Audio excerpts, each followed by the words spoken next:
krabiৰ ছানছেটটো উপভোগ কৰিবৰ কাৰণে আমি আওনাং বিচৰ পৰা ষ্টাৰ্ট কৰিলোঁ।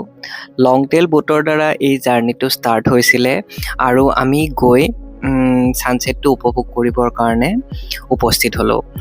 চাওকচোন বন্ধুসকল, এই সূৰ্য অস্ত যোৱা প্ৰচেছটো মোৰ অতিকৈ সুন্দৰ লাগিলে, সেইকাৰণে মই ভিডিঅ'ত কেপচাৰ কৰিবলৈ চেষ্টা কৰিলোঁ।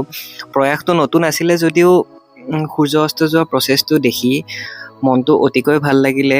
ভাবিলোঁ সেইটো এটা ভিডিঅ'ত কেপচাৰ কৰি আপোনালোকৰ লগতো শ্বেয়াৰ কৰোঁ।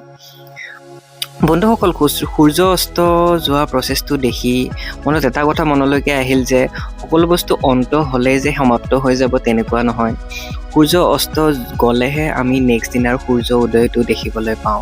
গতিকে মনটো অতিকৈ প্ৰফুল্লিত হ'ল, ভাল লাগিলে, এনজয় কৰিলোঁ আৰু আশা কৰিছোঁ এই ভিউটো যিটো মই কেপচাৰ কৰিবলৈ চেষ্টা কৰিছোঁ দেখি আপোনালোকেও ভাল পাব, এনজয় কৰিব।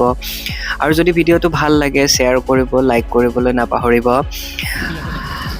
ধন্যবাদ।